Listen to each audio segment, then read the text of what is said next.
जुड़ने का और जोड़ने का भी प्रयास कर रहे हैं कि सभी वर्ग तक यह बात पहुंचे और इससे कुछ ज्ञान प्राप्त हो। आदरणीय श्री मोहन पाठक जी को मैं आमंत्रित करता हूं कि दो शब्द आशीर्वचन और मंगलाचरण के लिए मैं आमंत्रित करता हूं।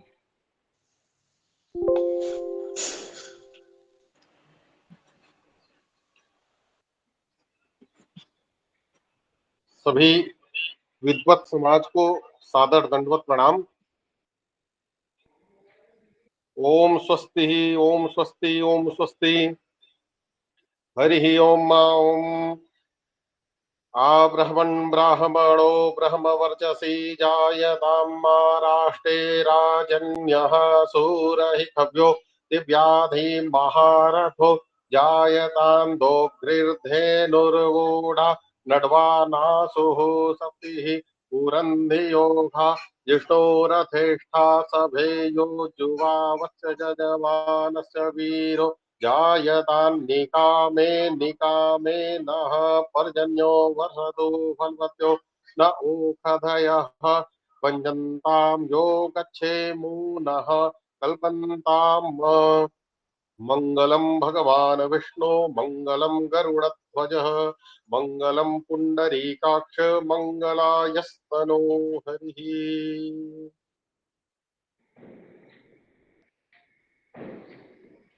सभी को सादर नमस्कार। प्रणाम प्रणाम।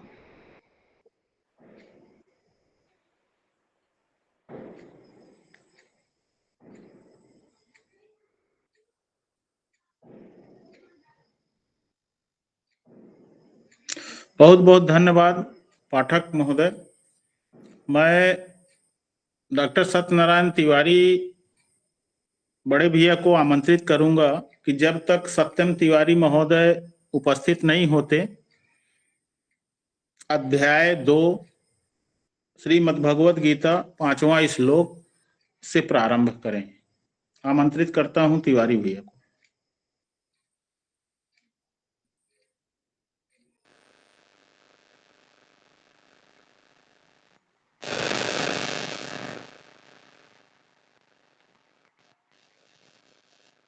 सभी को जय श्री कृष्ण। आवाज आ रही है? आवाज आ रही है? हाँ जी, आ रही है, आ रही है। आ रही। आज तो मैं कार्यक्रम चलिए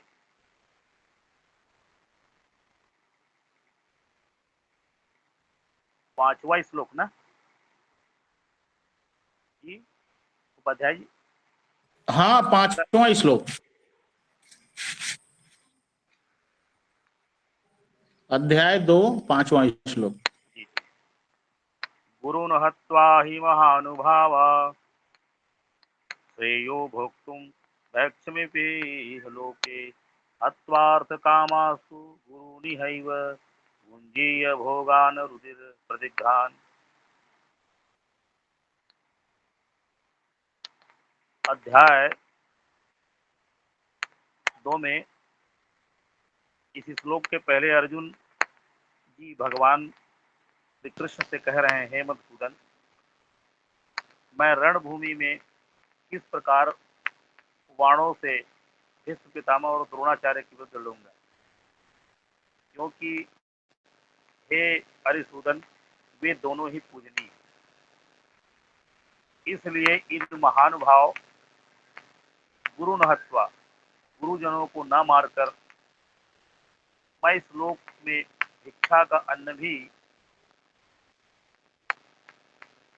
खाना कल्याणकारी समझता हूँ, कल्याणकारक समझता हूँ, क्योंकि गुरुजनों को मारकर भी इस लोक में रुधिर से सने हुए अर्थ और काम रूप भोगों को ही तो भोगूंगा। न चैद विपदमः कतरन्नो गरीयो यद्वा जयेम यदि वा नो जयेयु याने वहत्वा न जिजीविषाम उपस्थिताः प्रमुखे धातराष्ट्रः। मनीष जी, मैं केवल पढ़ रहा हूँ ना, क्योंकि मैं उस तैयारी से नहीं आया था अभी, तो आप लोगों की आज्ञा का पालन कर रहा हूँ। मैं ऐसे भी इसकी थोड़ी व्याख्या कर सकता हूँ क्या? अवश्य जी भैया, जी जी। अवश्य अवश्य कर अवश्य। क्योंकि भगवत गीता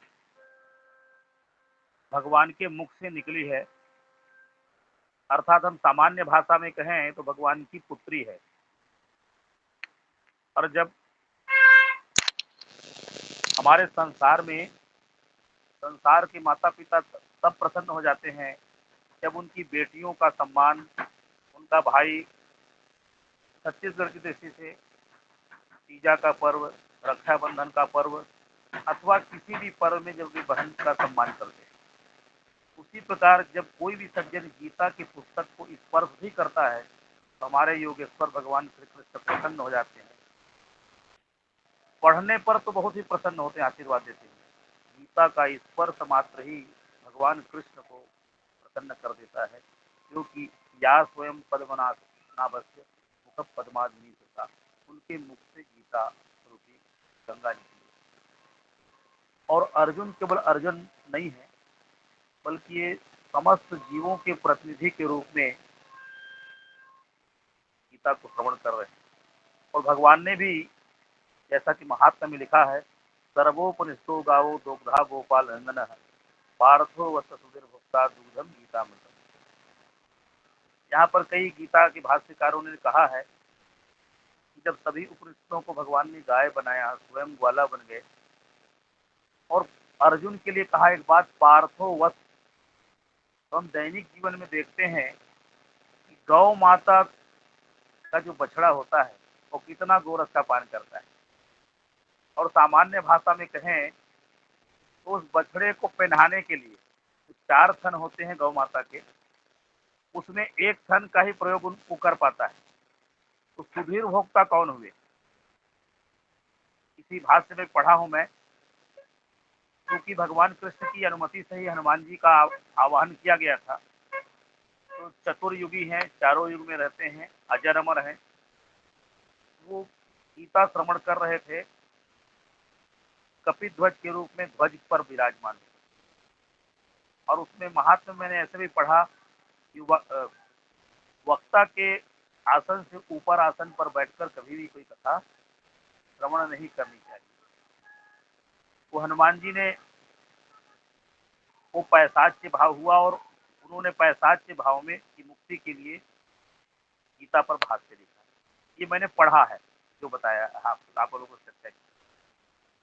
अर्जन करने वाला जीव हर प्रकार की चीज का अर्जन करता है। वो जीव के प्रतिनिधि के रूप में अर्जुन युद्ध के मैदान में, कुरुक्षेत्र के मैदान में, अब ये इन्होंने अर्जुन ने बात कही, सेनयोर उभयोर मध्य प्रथम स्थान में, जो विचार आप लोग कर चुके हैं। ये दोनों सेनाएं क्या है?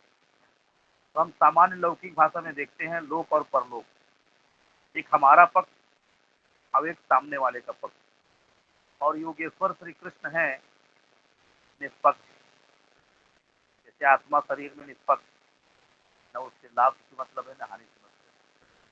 तो अर्जुन के माध्यम से महाराज भगवान ने कुरुक्षेत्र के मैदान में तो प्रथम श्लोक की व्याख्या विद्वानों ने की है, धर्म क्षेत्रे कुरुक्षेत्रे संवेशायुष्वा मामका पांडवाश्चैव किम अपूर्वत। यहीं से संसार की कामना की जाती, भाव प्रकट होता है मेरे और पांडव के पुत्र। तो माया के वर्णन के बारे में कहा गया है। वास्तव में गीता इतनी दिव्यतम है कि हमारे जन्म से लेके या गर्भाधान से लेकर मृत्यु पर्यंत, उससे आगे भी, तो केवल मनुष्य मात्र के नहीं, सारे जीवों के कल्याण के लिए। तो अर्जुन कहते हैं, जैसे कोई व्यक्ति मान लो कथावाचक मंच बनवा ले, व्यास मंच, पूजा भी हो जाए, आवाहन भी हो जाए, अब कहे अब मैं कथावाचन नहीं करूंगा। विद्यार्थी विद्यालय पहुंच जाए, समस्त फीस आदि जमा कर दे, अब कहे मैं विद्यालय में अध्ययन नहीं करूंगा। किसान कृषि कार्य के लिए तैयार हो जाए, भूमि का चयन भी कर ले, हल भी लेकर चले और बीज भी लेकर जाए, खेत से पहुंचने पर कहे अब मैं खेती नहीं करूंगा। ये मैंने ये सामान्य भाव समझने के लिए कहा। अर्जुन मोहग्रस्त हो गए हैं, इनको देखकर, अपने रिश्तेदारों को देखकर, इस सेना में इधर देखकर, उधर रिश्तेदारों को देखकर। जैसे हम लोग मोहित हो जाते हैं, जीव लोग न्याय नहीं कर पाते, अपने और पराये का जहाँ भेद आया तो न्याय नहीं हो पाता। अर्जुन उसी बात को कहते हैं कि अगर गुरु जी सामने हैं, आप इनको मारने से तो मेरा कल्याण होना नहीं है, उससे तो अच्छा है मैं भिक्षा कान्न भी खाकर अपना कल्याण कर सकता हूँ। गुरुओं को मारकर या रुधिर से सने हुए काम रूप भोग को मैं नहीं भोगूंगा। ये अर्जुन इस प्रकार से मोहग्रस्त होकर कहते हैं। हम यह भी नहीं जानते कि हमारे ये युद्ध करना और न करना, इन दोनों में कौन सा श्रेष्ठ है। ये अर्जुन अपनी बात बता रहे हैं। योगेश्वर भगवान श्री कृष्ण प्रभु बातों बातों में तो हो गए, लेकिन अब युद्ध के मैदान में आने के बाद समझ में नहीं आ रहा है कि क्या किया जाए, कौन सा श्रेष्ठ है। अथवा हम यह भी नहीं जानते कि उन्हें हम जीतेंगे या हमको जीतेंगे। और जिनको मारकर हम जीना भी नहीं चाहते, वे ही हमारे आदमी धृतराष्ट्र के पुत्र हमारे मुकाबले में खड़े हैं। कार्पण्य दोषो परत स्वभावः गच्छामि त्वां धर्म सम्मोहयेता यत्रेयं चान्निशितं ब्रूहि तन्मे शिष्यते शिष्यस्ते हम साधि मां त्वां प्रपन्नाम। इसलिए कायरता रूप दोष से उपरहित हुए स्वभाव वाला तथा धर्म के विषय में मोहित चित्त हुआ मैं आपसे पूछता हूँ। ये अर्जुन बता रहे हैं कि जो साधन निश्चित कल्याणकारक हो वह मेरे लिए चाहिए, क्योंकि मैं आपका शिष्य हूं। यह शिष्यत्व का भाव ही अर्जुन के लिए कल्याण का मार्ग प्रशस्त कर रहा है। क्योंकि आदमी गुरु बनना बहुत चाहते हैं, शिष्यत्व ग्रहण करना, वो भी ईश्वर के प्रति। तो अर्जुन ने मोहग्रस्त हुए, विषादग्रस्त हुए, अगर जीव विषाद को संसार के सामने वर्णन करता है तो वह दुख के रूप में परिणित होता है, और यदि भगवान के सामने, ईश्वर के सामने दुख को रखता है तो गीता की भाषा में योग बन जाता है। इसीलिए प्रथम अध्याय का नाम विषाद योग अध्याय पड़ा। मैं अपनी सामान्य मति से कह रहा हूँ उसे। तो अर्जुन मोहग्रस्त तो हुए, लेकिन सही जगह हुए, ईश्वर के सानिध्य में हुए और कहते प्रभु मैं आपका शिष्य हूँ, इसलिए आपके शरण हुए, मुझको शिक्षा दीजिए। माने संसार का व्यक्ति बहुत लोगों से शिक्षा लेता है, लेकिन सदगुरुओं से शिक्षा, जो वास्तव में जहाँ शिक्षा ली जानी चाहिए, ऐसे सनातनी से शिक्षा या योगेश्वर से शिक्षा। तो अर्जुन का मोहग्रस्त होना भी संसार के कल्याण के लिए हुआ। भगवान से उन्होंने कहा मैं आपका शिष्य, मैं आपकी शरण में, आप मुझको शिक्षित कीजिए, मुझे शिक्षा दीजिए। न ही प्रपश्यामि ममापनुद्या यश्लोकमुत्थो शरणमिन्द्रियाणाम् अवाप्य भूमाव नपत्नवृद्धम् राज्यम सुराणाम अपि चाधिपत्यम। अर्जुन कहते हैं क्योंकि भूमि में निष्कंटक धन धान्य संपन्न राज्य को और देवताओं के स्वामी को प्राप्त होकर भी मैं ये उस उपाय को नहीं देखता हूँ तो मेरी इंद्रियों को सुखाने वाले शोक को दूर कर। अर्जुन कहते महाराज मैं तो सेनाओं, दोनों सेनाओं के मध्य आकर देखा तो मैं एकदम शोकग्रस्त, मोहग्रस्त हो गया। मेरा मन के हारे हार है, मन के जीते जीत। अर्जुन कहते मैं तो मन से ही हार चुका हूँ, शोक समुद्र में डूब रहा हूँ। अभी संजय बता रहे हैं धृतराष्ट्र जी को, एव मुक्त्वा हृषीकेशं गुणाकेशं परम तपः न योत्सेति गोविंदम मुक्त्वा कृष्णे बभूव। संजय बोले धृतराष्ट्र के प्रति, हे राजन निद्रा को जीतने वाले को गुड़ा केस कहा गया है शास्त्रों में। ये अर्जुन निद्रा को जीतने वाला है। एवं मुक्ता हृति केसम गुड़ा केस परम सफल। जैसे मानस में आपने सुना होगा आदरणीय मनीष जी, जो लक्ष्मण जी हैं वो गुड़ा केस, वो 14 वर्ष तक निद्रा को जीत चुके थे, कभी नींद नहीं ली। अगर नींद लेते तो मेघनाद का वध नहीं कर पाते। तो माँ के पास गए, माता सुमित्रा के पास, तो माता ने उन्होंने कहा, देख पुत्र, राम की सेवा में जा रहे हो तो एक काम से बच के रहना। बोले कौन सा काम माता जी? बोले राग रोष ईर्षा मद मोह जन सपने हो इनके बस हो। लक्ष्मण जी ने कहा, माता जी सपना कब आएगा? बोले बेटा जब तुम सो जाओगे तो सपना आएगा। तो लक्ष्मण जी ने कहा, जब सोऊंगा नहीं तो सपना कैसे आएगा? फिर ये राग, ये रोष, ये ईर्षा, ये मद और मोह रूपी बीमारी मुझे राम काज में बाधा नहीं पहुंचाएगी। तो उस सामान्य भाव में भी अर्जुन बुरा केस है। निद्रा को जीतना बड़ा कठिन है, क्योंकि निद्रा के बहुत प्रकार हैं। जैसे आप लोग बताते हैं, एक मोह निशा भी होती है।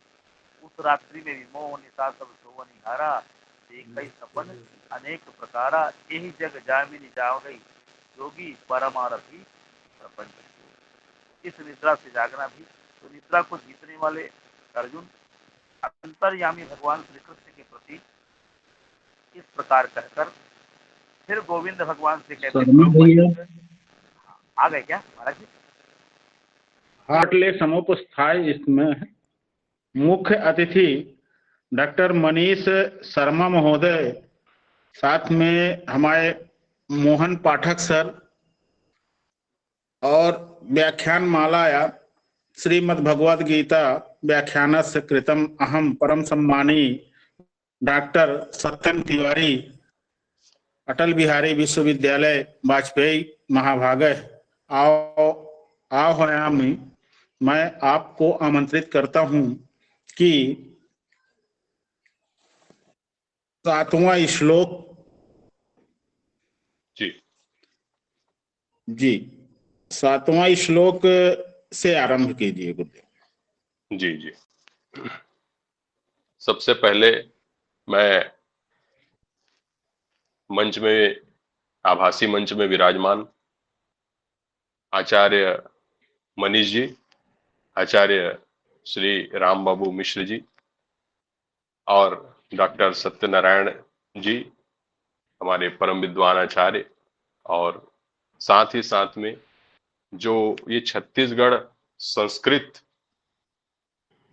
ये जो समूह बना हुआ है, इसको भी मैं धन्यवाद देना चाहूंगा कि आज के इस कलिकाल में, युग में, एक इस प्रकार का एक आयोजन, इस प्रकार का कहा जाए कि एक ज्ञान यज्ञ का आपने शुरुआत किया है, जो कि अपने आप में बहुत अनुपम है, जिसमें विद्वानों का निरंतर ज्ञान प्राप्त हमें होता रहता है। ऐसा मुझे भी सूचना मिली और आपने मुझे भी एक गीता जी का, मैं तो कहूंगा माँ गीता का अनन्य सेवक जानकर मुझ पर भी आपने एक कृपा सी बरसाई है, और मैं आपका बहुत बहुत आभार मानता हूं। और आप सभी के को मैं आपके हृदय में विराजमान भगवान श्री कृष्णचंद्र को और गीता के तत्वदर्शन को मैं उसको भी नमन करता हूं, जो इतना अच्छा आयोजन आपने आज किया। जैसा कि ज्यादा समय में नहीं लूंगा, 7वें श्लोक से मुझे आदेश मिला है कि मैं 7वें श्लोक से प्रारंभ करूं। हमारे बड़े भाई भी हैं, हमारे आचार्य समतुल्य भी हैं, पूज्य हैं श्री राम बाबू मिश्र जी, तो बिल्कुल मैं वहीं से शुरू करूंगा। हरिओम श्री परमात्मने नमः। वराहपीडं नटवर बभुः कर्णयो कर्णिकारं बिभ्रतवासः कनककपिशं वैजयन्तीं च मालाम् रन्धानं वेरुणधर सुधया पूरयन् गोपवृन्दैः वृन्दारण्यं स्वपदरमणं प्राविशद्गीतकीर्तिम् अहो वकीयं स्तनकालकूटं जिघांसया पायेदप्यसाध्वीं लेभे गतिं धातृचितां ततोऽन्यं कं वा दयालुं शरणं व्रजेम। व्रजे वसन्तं नवनीतचौरं गोपाङ्गनानामनुकूलचौरम् अनेकजन्मार्जितपापचौरं चौराग्रगण्यं पुरुषं नमामि। मोहन माधव नंदक नंदन हे यशोदासुत कृष्ण मुरारी गोप सखा ब्रजनाथ ब्रजेश गोविंद गोपाल गोवर्धन धारी। ए हो मुकुंद किरीट सखा जय द्रौपदी रक्षक की बलिहारी। लाखों दुशासन का करिहे प्रभु जे खर तुम करवा रखवारी। कृष्णाय वासुदेवाय देवकी नंदनाय च नंदगोपकुमाराय गोविंदाय नमो नमः। गुरुर्ब्रह्मा गुरुर्विष्णु गुरुरेवो महेश्वरः गुरुः साक्षात् परब्रह्म तस्मै श्री गुरुवे नमः। तस्मै श्री गुरुवे नमः। मित्रों, आज का जो अध्याय है वह द्वितीय अध्याय है, जिसे मूल अध्याय माना जाता है। प्रथम अध्याय की चर्चा तो आप सब कर ही चुके हैं। 7वें श्लोक पर मुझे कुछ कहने का सुअवसर आज मिला हुआ है। इसे सांख्य योग नामक दूसरा अध्याय कहा जाता है। और साथ ही साथ में ये जो 7वां श्लोक है, उससे पहले मैं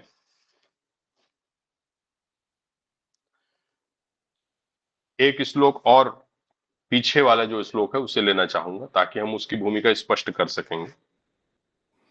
जी जी जी। यहाँ पर अर्जुन उवाच, श्री अर्जुन कह रहे हैं, न चैतद द्विद्मः कतरन्नो गरीयो यद्वा यजेम यदि वा नो जयेयु यानेव हत्वा न जिजीविषाम स्तेवा स्थिता प्रमुखेर धार्तराष्ट्रा।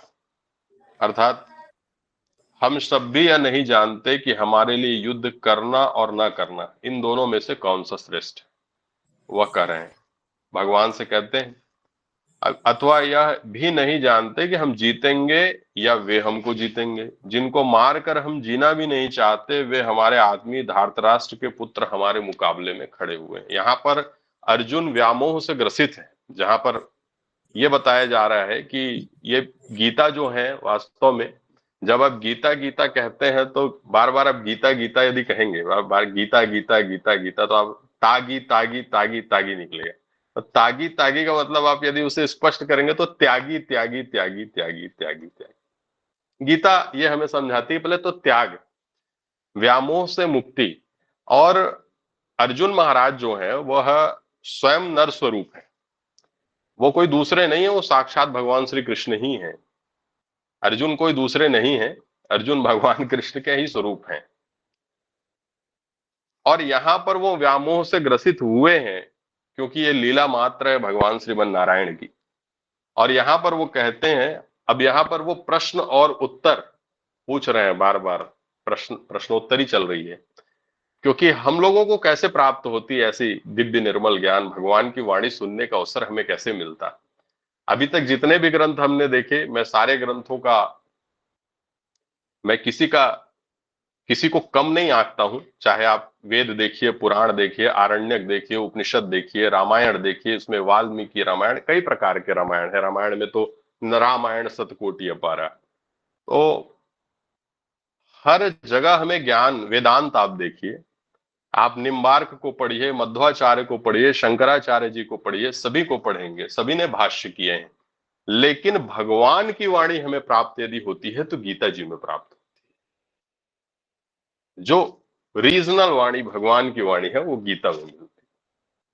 और अर्जुन व्यामोह से ग्रसित ना होते तो हमें भगवान की वाणी सुनने का सुअवसर मिलता नहीं, वेदव्यास भगवान ने लिपिबद्ध ना करते। और जो हम 1 से 6 अध्याय तक यदि हम देखें तो ये कर्म योग का उल्लेख होता है हमको। 7 से 12 अध्याय तक हमें भक्ति योग का उल्लेख होता है मूलतः, यदि हम मोटा मोटा एक पैमाना हम लगाएं। और 13 से 18 में हम देखते हैं तो ज्ञान और सांख्य योग। लेकिन दूसरा अध्याय सांख्य योग नामक अध्याय।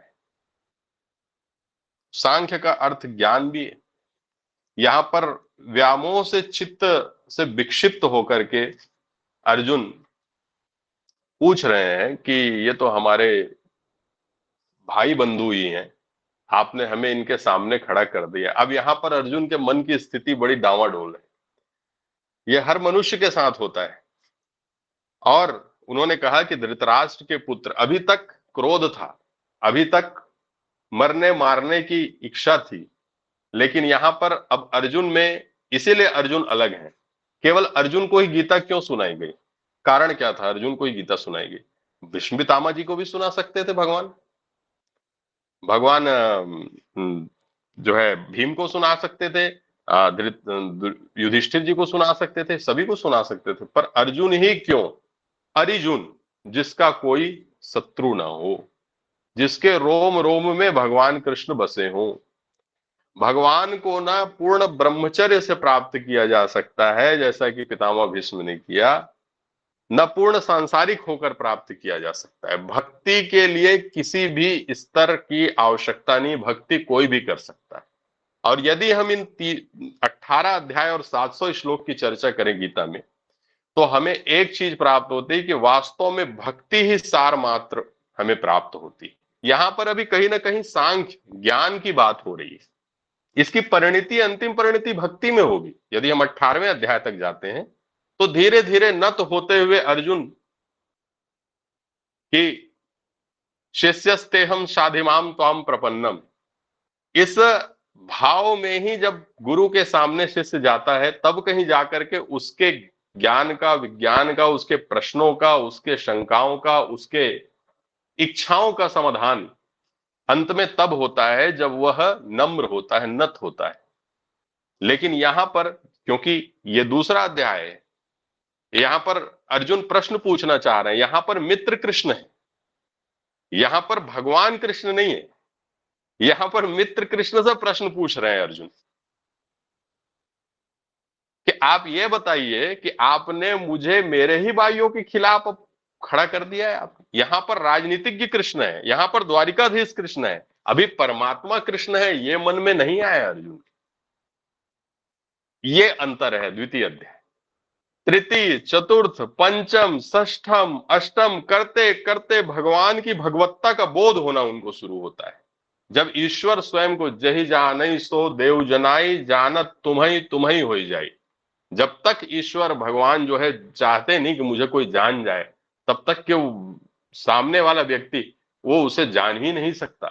क्योंकि द्वापर युग की ही चर्चा यदि हम करें तो जरासंध, दुर्योधन, शल्य, शकुनी इत्यादि जितने लोग थे वो भगवान को भगवान नहीं मानते थे, उन्हें छली कपटी कहते थे, उन्हें जादूगर कहते थे, उन्हें ईश्वर नहीं माना, उन्होंने अंत तक नहीं माना। हर कोई सुदामा जी जैसा ब्रह्मज्ञानी नहीं था। अर्जुन भी मानते थे तो वो मित्र मानते थे, जब तक के उनको पता नहीं चला कि सब जन्म मुझे से पाते हैं और लौट मुझे में आते हैं। ये वाला भाव जब उनके अंदर, वो जब देखे, जब भगवान के विश्वरूप, यह देख गगन मुझ में लय है, यह देख पवन मुझ में लय है, मुझ में विलीन झंकार सकल, मुझ में लय है संसार सकल, अमृत झूलता है मुझ में संहार, अमृत फूलता है मुझ में, संहार झूलता है मुझ में, सब जन्म मुझी से पाते हैं, फिर लौट मुझी में आते हैं। यदि हम रामधारी सिंह दिनकर को पढ़ें, रश्मि रथी को, तो हमें भगवान के विश्वरूप का कुछ इस तरीके से वर्णन भी उन्होंने बहुत कविता के माध्यम से किया है। यदि हम, तो ये द्वितीय अध्याय में व्यामोह से ग्रसित है भगवान। स्थित प्रज्ञता के बारे में बात करेंगे, स्थित प्रज्ञ कैसे हो, चित्त वृत्तियों का निरोध कैसे करें। चूंकि मैं योग विज्ञान विभाग को पढ़ाता हूं, तो मैंने पातंजलि ऋषि में और भगवान श्री कृष्ण के वचनों में साम्यता पाई। अब पातंजलि बाद में हुए, भगवान श्री कृष्ण ने पहले कह दी गीता, और मुझे लगता है कि उसी की टू कॉपी या उसका ही एक प्रकार का अंश अभ्यासेन तु कौन्तेय वैराग्येण च गृह्यते, इसको बताने के लिए भगवान ने इस द्वितीय अध्याय का बड़ा महत्व है। द्वितीय अध्याय अपने आप में पूर्ण है। आज सप्तम श्लोक पर मुझे कहा गया है बोलने को, तो मैं सप्तम श्लोक पढ़ूंगा। कार्पण्य दोषोपहत स्वभाव पृक्षामि त्वाम धर्म सम्मूढ़ चेता यच्छ्रेय स्यान्निश्चितम ब्रूहितन में शिष्यस्तेहम शाधिमाम त्वाम प्रपन्न। बहुत अच्छा हमें यह सूत्र प्राप्त हुआ है हूं कि जो साधन निश्चित कल्याणकारक हो वह मेरे लिए कहिए, क्योंकि मैं आपका शिष्य हूं, इसलिए आपके शरण में मुझे शिक्षा दीजिए। यहां पर यह भी बता रहे हैं कि शिक्षा तब तक व्यक्ति को नहीं देनी चाहिए जब तक वह झुक करके पूछे ना। आज के समय में हम पहले से, चाहे वो हमारे प्रिय, हम बताना शुरू कर देते हैं कि रुकिए हम बताते हैं, रुकिए हम बताते हैं। यहाँ पर उन्होंने पूछा है, बिना पूछे ज्ञान फ्री की एडवाइस नहीं देनी चाहिए, भगवान भी कह रहे हैं। लेकिन उन्होंने पूछा, शिष्यस्तेहम साधिमाम त्वाम प्रपन्नम, मैं आपका शिष्य हूं, हे प्रभु, हे श्रीमन नारायण, हे जगन निवास, आप हो रहा है, चित्त विक्षेपित हो रहा है। पतंजलि भी वही कहते हैं। पहला सूत्र अथ योगानुशासनम, दूसरा सूत्र योगश्चित्त वृत्ति निरोध। और गीता भी योग शास्त्र ही है, योग शास्त्र का मुख्य है। उसके पश्चात वो कहते हैं, न ही प्रपश्यामि ममापु नुद्या श्रोक मुच्छोषण मिंद्रियाणाम अवाप्य भूमा व सपत्न मृद्धम राज्यम सुराणा मपि चाधिपत्यम। अर्थात क्योंकि भूमि में निष्कंटक धन धान्य संपन्न राज्य को और देवताओं को स्वामी पने को भी प्राप्त होकर मैं उस उपाय को नहीं देखता हूं जो मेरी इंद्रियों को सुखाने वाले शोक से मुझे दूर कर सके। और ऐसा कहते हुए वो कहने लगे कि मैं भूमि में निष्कंटक राज्य नहीं चाह रहा हूं, मेरा चित्त व्यामोहित हो रहा है, इस राज्य को मैं क्या करूंगा। हे केशव, हे नारायण, हे जगन्निवास, मेरा चित्त शोक से, दुख से, क्योंकि सामने तो मेरे दादा भी हैं, परदादा भी हैं, मेरे चाचा भी हैं, मेरे बड़े पिता तुल्य भी हैं, मेरे गुरु भी हैं, मेरे छोटे छोटे भाई भी हैं, मैं कैसे इन पर वार करूं। यह उनके अंदर बड़ा शोक हो रहा है, और शोक उसी के अंदर होता है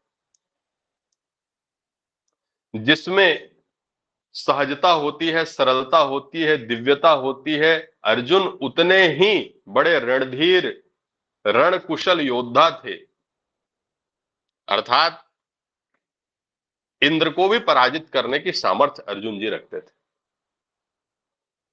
भूमंडल में जब मत्स्य देश पर आक्रमण हुआ तब अकेले अर्जुन जी ने सारे योद्धाओं को पराजित किया था।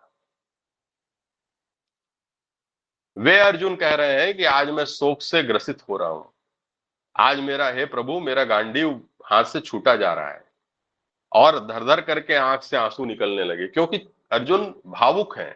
अर्जुन के भाव को समझिए आप, अर्जुन भावुक हैं। अब भावना में भाव हो, भावना में भाव ना हो तो भावना बेकार है, भावना में भाव हो तो भव से बेड़ा पार है। भावुक है, और भावुक व्यक्ति को ही भक्ति की प्राप्ति होती। वे उतने ही बड़े शूरवीर हैं, वे उतने ही बड़े बड़े निर्णय लेने में कुशल हैं, कई राज्यों को जीत चुके अधिपति हैं, गांडीव से उन्होंने स्वर्ग और पाताल को भी जीता है। ऐसे अर्जुन के सामने जब उन्हीं के भाई, उन्हीं के बंधु, उन्हीं के परिवार के जन आते हैं, वे व्यग्र हो जाते हैं, वे दुखी हो जाते हैं, और जिस भाव को लेकर वे रणभूमि में आए रहते हैं वो भाव उनका छिन्न भिन्न सा होने लगता है। और यही स्थिति एक मनुष्य की होती है।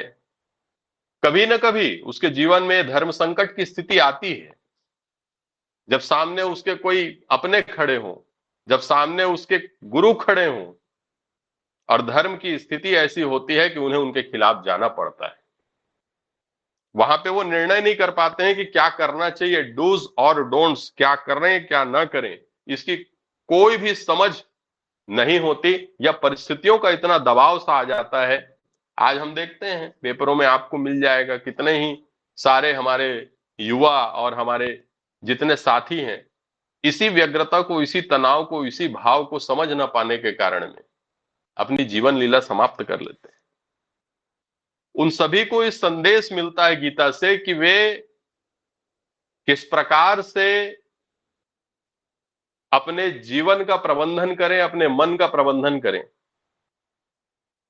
जिसको कहा लाइफ मैनेजमेंट, जिसको कहा आर्ट ऑफ लिविंग, जीवन जीने की कला, जिसे कहा स्ट्रेस मैनेजमेंट, एंजाइटी मैनेजमेंट। इस पर बड़ी बड़ी कार्यशालाएं ली जा रही हैं आज। भगवान कृष्ण से बड़ा कोई मनोवैज्ञानिक नहीं हुआ आज तक, और गीता से बड़ा मनोविज्ञान का कोई विषय नहीं हुआ और नहीं हो सकता, न भूतो न भविष्यति, क्योंकि साक्षात भगवान नारायण के मुख से यह उद्धृत है। क्योंकि इसे जीव ने नहीं कहा, इसे साक्षात ब्रह्म ने कहा, और जीवाचार्य के रूप में अर्जुन जी ने सुना, और उसी के कारण हमें भी वह अमृत प्राप्त हुआ। अब ये जो स्थिति है, ये जो मन की विक्षेपित उनकी स्थिति है, ऐसा कहते हुए अर्जुन कह रहे हैं कि मैं युद्ध नहीं करूंगा, ऐसा कहते हुए, स्पष्ट कहते हुए वो चुप हो गए। तमुवाच ऋषिकेश प्रहसन्निव भारत सेनयोरुर्भयोर मध्य विषिदंत मिदम वच। हे भरतवंशी धृतराष्ट्र, संजय कहते हैं, अंतर्यामी भगवान श्री कृष्ण दोनों सेनाओं के मध्य शोक करते हुए उस अर्जुन को हंसते हुए ये वचन बोले। भगवान दबाव में नहीं आते हैं, भगवान तनाव में नहीं आते हैं, उनके लिए खेल है, उनके लिए तो गुड्डे गुड़ियों का खेल है। भगवान मुस्कुराते हैं और बोलते हैं कि मन ही मन वो भी सोचते हैं कि वाह, मेरी माया ऐसी है, मेरी शांभवी माया, मेरी वैष्णवी माया, मम माया दुरत्या देवी योषा गुणमयी मम माया दुरत्या। भगवान कहते हैं गीता में कि मेरी माया इतनी दुस्तर है कि उसे कोई पार नहीं प्राप्त कर सकता, लेकिन इस समय उस वैष्णवी माया का प्रयोग भगवान चाहे लीला के लिए ही सही अर्जुन पर भी करते हैं।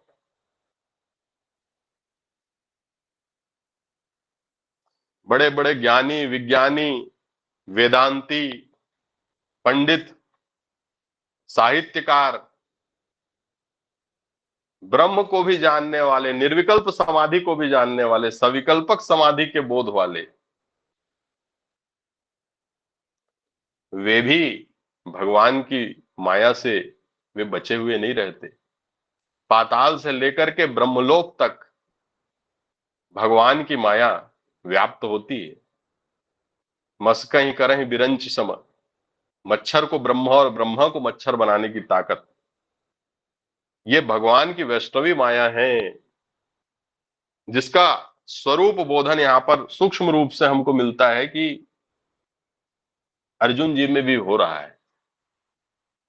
वे आज धर्म और अधर्म के उस महीन से जो रेखा है उसे वो भूल करके अब उन्हें संबंधों का भाव ज्यादा आ रहा है, संबंधों को वो ज्यादा मुख्य मानने लग गए, और कहकर के आए थे कि हे केशव, आज मैं वो युद्ध कौशल दिखाऊंगा कि न भूतो न भविष्यति सभी याद रखेंगे।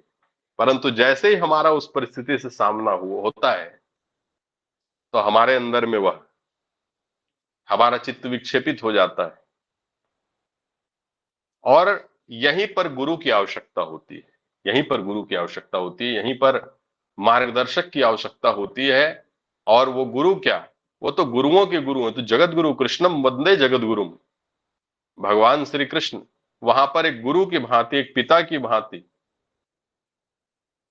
उसे पुचकारते हुए बतलाते हैं, अर्जुन अभी आपका चित्त व्यग्र है, आप निर्णय नहीं कर पा रहे हैं। और भगवान कहते हैं, श्री भगवान वाच अशोचा नन्व शोचत्वम प्रज्ञावादांश भास से गतासून नानुशोचति पंडिता। पहला जो सूत्र है भगवान के मुख से जो निकला, भगवान बोलते हैं, हे अर्जुन, तो शोक न करने योग्य मनुष्यों के लिए शोक करता है और पंडितों के ऐसे वचनों को कहता है। साथ ही साथ परंतु जिनके प्राण चले गए हैं उनके लिए भी और जिनके प्राण नहीं गए हैं उनके लिए भी पंडित जन शोक नहीं करते। ऐसा कह करके वे उद्धरण देते हैं कि कहते तो आप विद्वानों से वचन है, पंडितों से वचन है, लेकिन आप तो शोक कर रहे हैं। हे अर्जुन, आप शोकग्रस्त कैसे हो रहे हैं? आप तो वेदांत के जानने वाले, आप तो ज्ञान को जानने वाले, तत्व को जानने वाले, द्रोणाचार्य जैसे महान गुरु के आप शिष्य हैं, जिन्होंने आपको केवल शस्त्र की विद्या नहीं दी है, अपितु शास्त्रों की भी उतनी ही विद्या दी। आप शास्त्रों को भी जानने वाले हैं, आप धर्मपरायण हैं, आप ज्ञान परायण हैं, आपकी बुद्धि स्थित प्रज्ञता की स्थिति में, लेकिन आप ऐसे वचन कैसे कह रहे हैं? न त्वेवाहम जातु नासम न त्वम नेमे जनाधिप न चैव न भविष्यामः सर्वे वयमतम परम। और फिर भगवान कहते हैं कि ऐसा कोई काल नहीं जिस काल में आप नहीं थे और ये राजा लोग नहीं थे, और न ऐसा ही है कि इसके आगे हम सब नहीं रहेंगे, अर्थात हम हर काल में सर्वकाल सिद्ध हैं, हम सर्वकाल में रहे हैं। और ये बात जैसे ही भगवान कृष्ण कहते हैं तो बहुत ही अचरज भाव से उनको देखने लगते हैं कि क्या ये मेरे मित्र कृष्ण है, ये कैसी बातें कर रहे हैं, ज्यादा बड़े तो मुझसे नहीं है। बोलते हैं हर काल में रहे हो। अरे भाई, अभी तो हमारा जन्म हुआ कुछ वर्ष पहले। भगवान कृष्ण आगे कहते हैं, देहिनो अस्मिन अन्यथा देहे कौमारम यौवनम जरा तथा देहांत प्राप्तिर्धिस्तत्र न मुह्यति। जैसे जीवात्मा की इस देह में बालकपन, जवानी और वृद्धावस्था होती है, वैसे ही अन्य शरीर की प्राप्ति होती है, परंतु धीर पुरुष उसमें मोहित नहीं होता है। हे कुंती पुत्र, सर्दी गर्मी सुख दुख को देने वाले इंद्रिय विषयों के संयोगों से उत्पत्ति विनाशशील अनित्य है, इसलिए हे भारत तू उसको सहन कर। भगवान कहते हैं कि इस दुख से, इस लगाव से, इस परेशानी से, सर्दी गर्मी दुख सुख, सम दुख सुखम धीरम सो अमृत तत्वाय कल्पते, ये इंद्रिय और विषय के संयोग जिसको व्याकुल नहीं करते वही मोक्ष योग्य होता है, वही धीर पुरुष होता है। नासतो विद्यतो भावो ना भावो विद्यते सतः उभयोरपि दृष्टो अंतस त्वंत यो अंत तत्वदर्शिभी। तत्वज्ञानी पुरुषों द्वारा सत और असत को समान देखा गया है और उनके द्वारा कहा गया, अविनाशी तो तद्विद्धि येन सर्वमिदं तथा विनाशमव्ययस्यास्य न कश्चित् कर्तुमर्हति। ये सारा अविनाशी जो अंतवंत इमे देहा नित्य शोक्ता शरीरिण अनाशिनो अप्रमेयस्य तस्माद्युद्धस्व भारत, बार बार उन्हें वह जागृत करने का प्रयास करते, तो मारे जा चुके हैं, तो नाश रहित हैं, इसलिए तुम शोक कर रहे हो। भगवान कृष्ण जैसे गुरु नहीं है इस संसार में, और भगवान ने अपनी ब्रह्मवाणी का शुरुआत किया है। वे इनकी वाणी ब्रह्मवाणी, उनकी वाणी अपरावाणी है, परावाणी नहीं है। और उसके बाद भी अर्जुन व्यामोह से अभी मुक्त नहीं होते।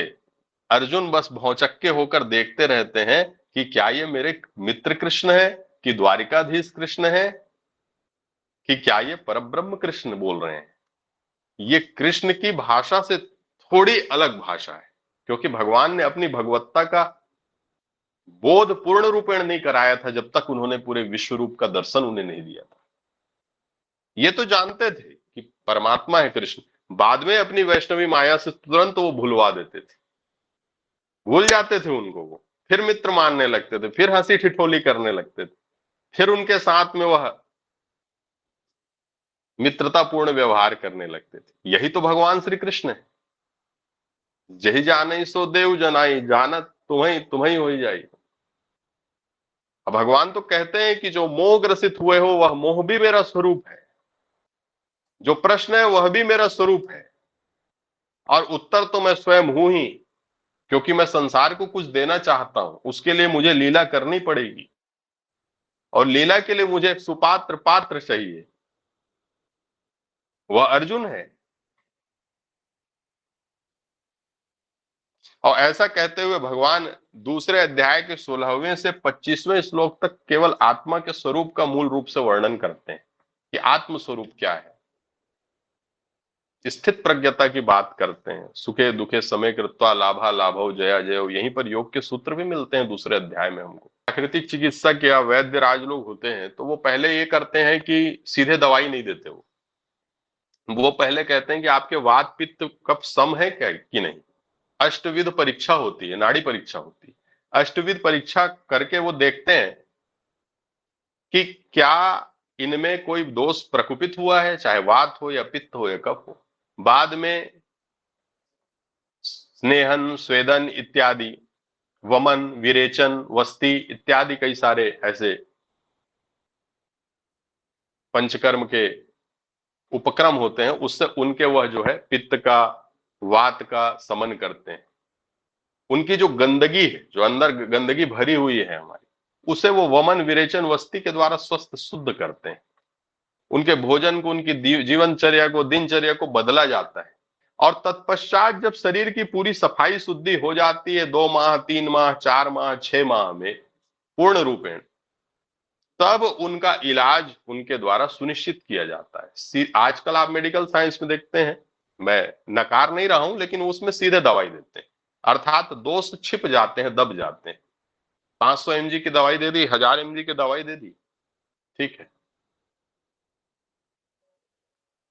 इसी प्रकार से भगवान कृष्ण अभी कह रहे हैं कि वो पहली वमन या विरेचन, इस तरीके से देखेंगे हम कि वो पहली बात कह करके वह चुप हो जाते हैं और कहते हैं कि ये सारा संसार नाश रहित है। इसलिए जो है पहले अहंकार को चोट किया उनके। बोले पंडितों के से वचन कहते हो आप पंडित हो, आप ज्ञानी हो और पंडितों के से वचन भी कहते हो और उसके साथ में व्यामोह से ग्रसित हो, जबकि पंडित जन शोक कभी नहीं करते। उनके लिए तो समत पंडिता समदर्शिना, सभी समदर्शी, वो समदर्शी होते हैं। चाहे हानि हो, चाहे लाभ हो, चाहे जीवन हो, चाहे मरण हो, चाहे पराजय हो, चाहे जय हो, चाहे यश हो, चाहे अपयश हो, चाहे सर्दी हो, गर्मी हो, दुख हो, सुख हो, रात हो, दिन हो, वे समान होते हैं। मैं तो तुम्हें पंडित समझता था हे अर्जुन। भगवान कृष्ण की भाषा थोड़ी सी चुभाने वाली भाषा होती है, ताकि वो फिर से फूट के निकल पड़े।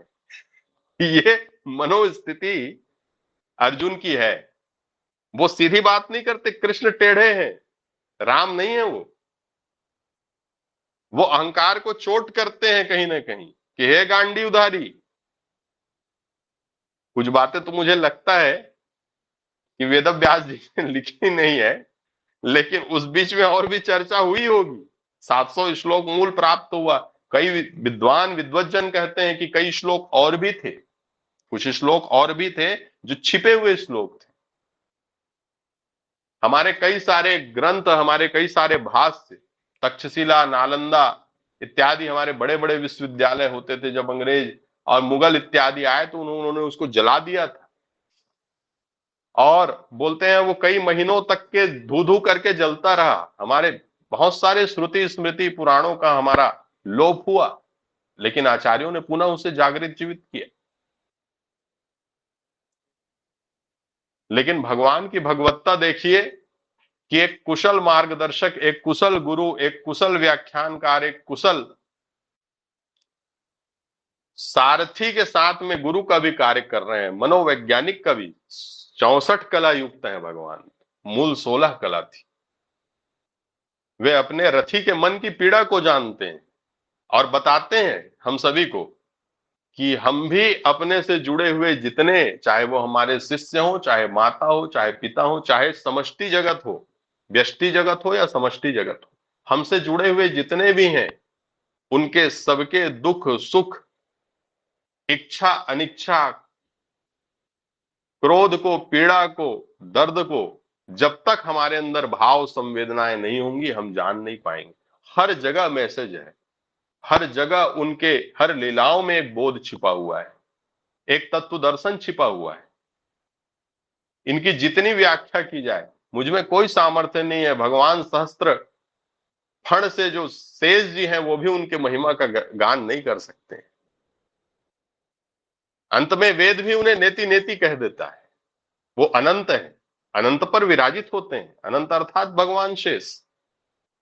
पतंजलि महर्षि साक्षात शेष भगवान है। कलयुग में उन्होंने फिर से अवतार लिया, सहस्त्र फणिधर भगवान पतंजलि। वो भी कहते हैं कि अभ्यास वैराग्याभ्याम तन निरोध। अभ्यास और वैराग्य से हम अपने चित्तवृत्तियों का निरोध कर सकते हैं। भगवान कृष्ण ने आज से 7000 वर्ष पूर्व ही कह दिया था, अभ्यासेन तु कौन्तेय वैराग्येण च गृह्यते। जब तक वैराग्य भाव और अभ्यास हम नहीं करेंगे तब तक के, और अभ्यास किसका करें तो भक्ति योग, ज्ञान योग, कर्म योग, ध्यान योग, पाद सेवनम, अर्चनम, वंदनम, दास्यम, सख्यम, आत्मनिवेदनम, नवधा भक्ति। प्रथम भगति संतन कर संगा, दूजी रतिमम कथा प्रसंगा, गुरुपद पंकज सेवा, तीसरी भगति अमान, चौथी भगति मम गुण रही, करे कपट तजी गान, मन विश्वासा, पंचम भजन सुवेद प्रकाशा। ऐसा करते हुए भक्ति योग का वर्णन रामचरितमानस में भी वर्णन मिलता है, विष्णु पुराण इत्यादि में भी वर्णन मिलता है। तो जो हमसे हो सके, ना हो सके तो हम नाम जप करें। राम ते अधिक राम कर नामा, उससे भी हरे राम राम राम हरे हरे, हरे कृष्ण कृष्ण कृष्ण हरे हरे। केवल इन दिव्य पवित्र नामों को लेने से भी हमारे जीवन में परिवर्तन आ सकता है। यदि हम गीता नहीं पढ़ सकते, बड़े तत्व दर्शन नहीं पढ़ सकते। आजकल आप हमारे छत्तीसगढ़ में गांव में देखते हैं और भी कई जगह देखते हैं, कुछ नहीं आता तो राम राम बाबू, राम राम भैया, राम राम सीताराम, ये शब्द हमारे गांव में आज भी बोलते हैं। क्यों? इसी बहाने प्रभु का नाम ले रहे हैं। उल्टो सीधो जामी है, खेत पड़ो को बीज। आलस्य में हो चाहे प्रमाद में हो, हम ईश्वर से, और इस मंच में बहुत छोटा हूं ऐसा मुझे लगता है, और निश्चित तौर पर मैं ये मानता हूं कि हमारे आदरणीय बड़े भाई श्री राम बाबू मिश्र जी, आचार्य डॉक्टर मनीष सर, मनीष जी, आचार्य मोहन जी, आचार्य डॉक्टर सत्यनारायण जी, मैं आप सभी विद्वत जनों को, और जिनका यदि मैं नाम नहीं ले पा रहा हूं वो भी, उनको भी मैं सादर नमन वंदन करता हूं। और आप सभी मेरे पूज्य हैं, आप सभी को मैं नमस्कार करता हूं और बहुत बहुत आप सभी को धन्यवाद देना चाहता हूं। यदि इस विषय का हम वर्णन करते जाए तो कब समय आगे निकलता जाए और क्रम चलता जाए। ये तो एक सरिता है, ये एक नदी है। भगवान जब तक चाहते हैं वो खुद आत्म रूप में बुलवाते हैं। हमारी कोई इतनी सामर्थ्य नहीं है, हमारी इच्छा शक्ति नहीं है कि हम कुछ कह सकें, और हमें बिल्कुल कोई ज्ञान नहीं है, अल्प ज्ञान है। मैं तो आप सभी से कहूंगा, आप बड़े वेद के उपनिषदों के हमारे सामने आचार्य बैठे हुए हैं। यदि मुझसे कोई त्रुटि हुई तो मैं उससे क्षमा भी मांगता हूं उसमें, और आप सभी को मैं नमन वंदन करता हूं। और इतना ही कहकर मैं अपनी वाणी को यहीं विराम देता हूं। हरिओम तत्सत। आप सभी हरिओम। बहुत सुंदर रहा तिवारी जी, आपको बहुत बहुत धन्यवाद। और इसी तरह आपका मार्गदर्शन भी बना रहे हमारे ऊपर कि यह कार्यक्रम प्रतिदिन हमारा चलता रहे किसी भी तरह, आप सभी के सहयोग से। और आपसे निवेदन यह भी है कि जो हमारे आचार्य जी हैं उनको मुझे या व्हाट्सएप में नंबर दे दीजिएगा, या आप भी सूचित कर सकते हैं, ऐसा नहीं है। और मुख्य अतिथि छत्तीसगढ़ संस्कृत शिक्षा सेवा संस्थान के सचिव महोदय श्री मनीष शर्मा जी को मैं आमंत्रित करूंगा कि 2 शब्द आशीर्वचन के रूप में देकर स्वस्ति वाचन कर शांति पाठ करो।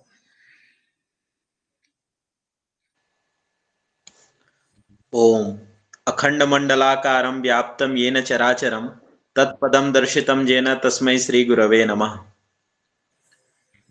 अत्यंत हर्षस्य अवसरः विद्यते यत् अस्माकं समक्षे अत्र विराजमानाः सन्ति। अद्यतनीयस्य कार्यक्रमस्य ये मुख्यवक्तारः अस्माकं विद्यावारिधयः, योगशास्त्रे कृतभूरि परिश्रमाः, इतोपि एतेषां महती गति वर्तते, वयं श्रुत्वा मोदामहे। बहुत प्रसन्नता हो रही है आदरणीय डॉक्टर सत्यम तिवारी जी, आपने बहुत अच्छे तरीके से विषयों का प्रतिपादन किया। वस्तुतः गीता का जो भाष्य है अथवा गीता का जो श्लोक है उस पर यदि चर्चा आरंभ करते हैं तो समय का अतिक्रमण और समय की उसमें कोई सीमा रहती ही नहीं है, क्योंकि हम उसको एक समय में बांध नहीं सकते कि हमें 1 घंटे में या 10 मिनट में इसको पूरा करना है। ये यहाँ पर देखने को मिला कि आप जिस भाव में बोलते जा रहे थे, लग रहा था कि हम श्रवण करते रहें लगातार, और अच्छा नए नए विषयों को आप अच्छे तरीके से विषयांतर करते हुए आपने प्रबोधन किया। लेकिन गीता जैसा कोई सुगीता है ही नहीं, अन्य शास्त्र का वर्णन उनके समक्ष किया ही नहीं जा सकता।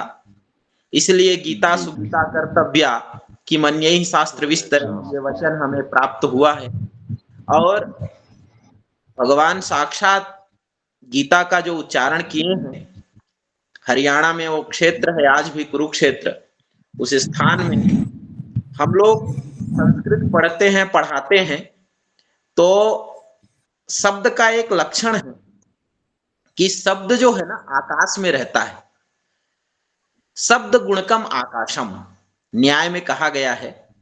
शब्द जो है आकाश में रहता है और वो भी समवाय संबंध से रहता है। जैसे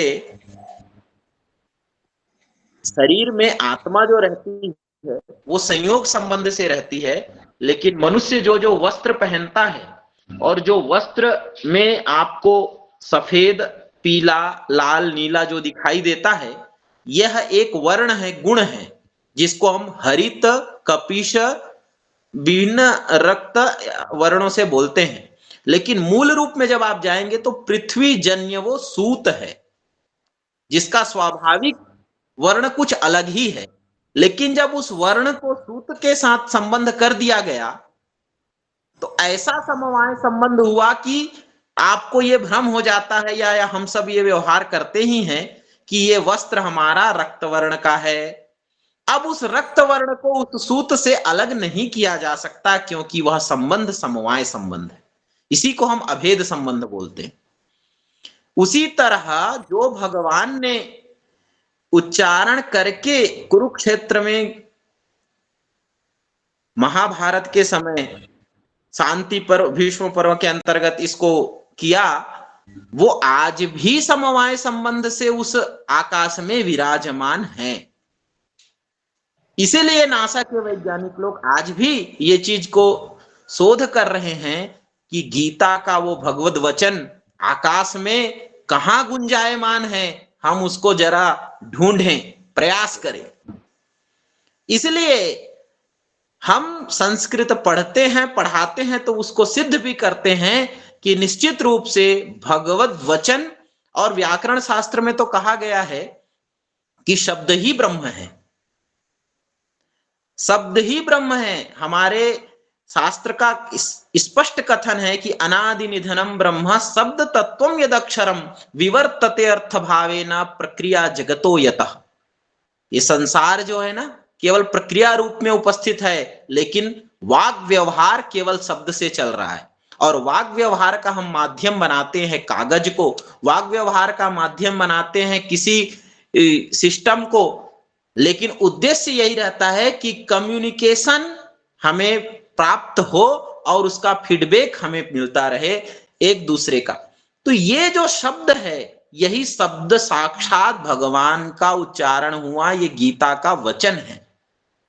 और इसलिए जब भागवत जी का भी महात्म्य होता है तो उसमें भी ये बात कही गई, यम साक्षात वांगमयी मूर्ति, यम साक्षात वांगमयी। वाचोर विकारः वाङ्मयः, भगवत कृष्ण का वाङ्मय स्वरूप है ये। तो वाङ्मय का अर्थ होता है वाणी का विकार।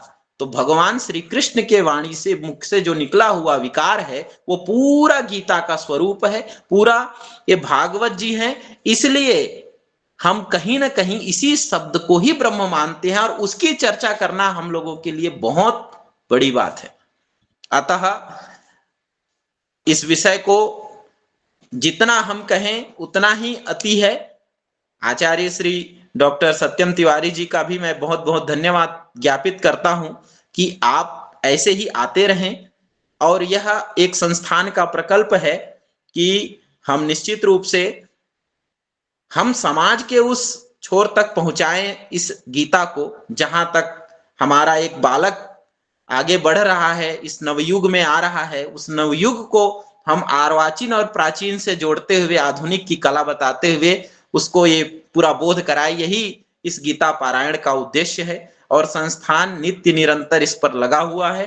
आप सब लोग इसी तरह आते रहें, और संस्थान के वेबसाइट में cg-SSS.in में आप जाएंगे तो वहां आपको बहुत सारे प्रकल्प मिलेंगे, और ये व्याख्यान वहां लाइव YouTube पर भी मिल जाएगा जो हम सब श्रवण किए हैं।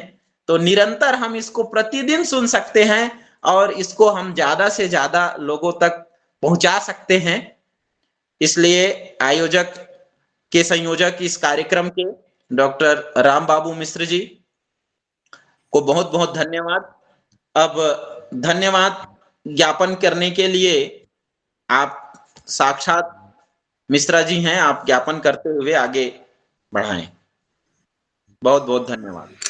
बहुत बहुत धन्यवाद डॉक्टर सत्यम तिवारी महोदय जी को, डॉक्टर शर्मा महोदय जी को।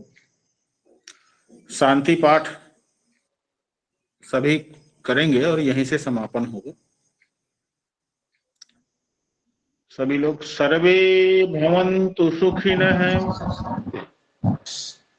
सर्वे सन्तु निरामयाः, सर्वे भद्राणि पश्यन्तु,